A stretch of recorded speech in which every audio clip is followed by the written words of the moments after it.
بسم اللہ الرحمن الرحیم۔ السلام علیکہ یا صاحب العصر والزمان۔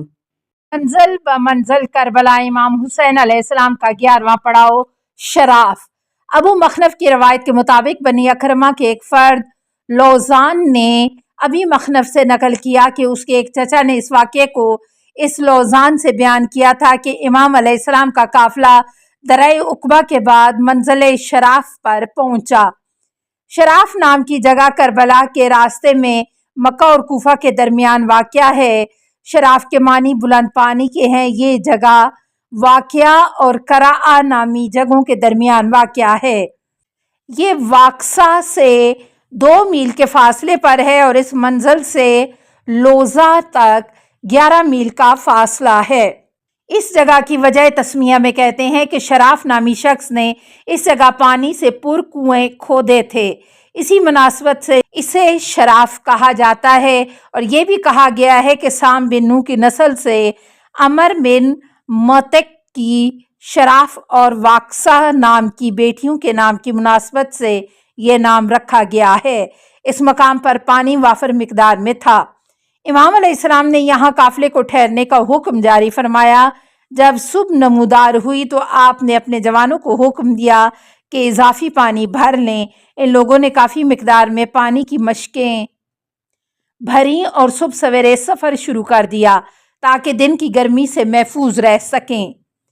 چلتے چلتے دوپہر کا وقت آ گیا۔ ابھی قافلہ محو سفر ہی تھا کہ کسی نے کہا اللہ اکبر، تو امام حسین علیہ السلام نے بھی جواباً اللہ اکبر کہتے ہوئے پوچھا، کس لیے تم نے یکا یک تکبیر کہی؟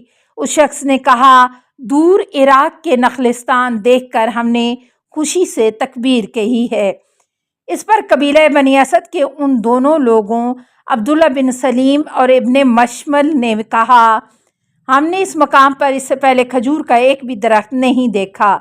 امام حسین علیہ السلام نے ان سے پوچھا، تم کیا سمجھتے ہو اس شخص نے کیا دیکھا ہے؟ انہوں نے جواب دیا، ہم تو اس بات پر یقین رکھتے ہیں کہ اس نے گھوڑ سواروں کے سر و گردن دیکھے ہیں۔ اس پر اس مرد نے کہا کہ میں بھی یہی سمجھتا ہوں کہ آگے یہی ہوگا، نہ کہ کھجوروں کے درخت۔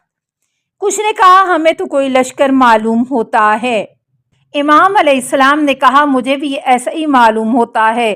پھر فرمایا کہ کیا ہمارے لیے یہاں کوئی ایسی جگہ مل سکتی ہے کہ اس کو پشت پر رکھ کر ان لوگوں سے ایک ہی رخ سے سامنا کریں؟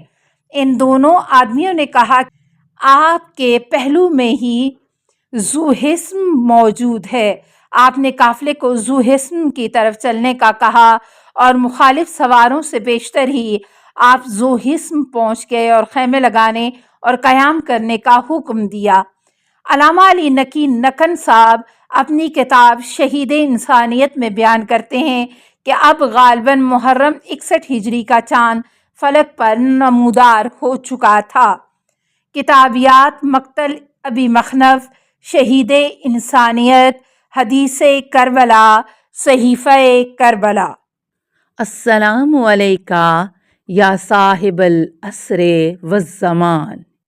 الامان الامان الامان من فتن الزمان۔ السلام علیکہ یا خلیفۃ الرحمن۔ السلام علیکہ یا امام الانس والجان۔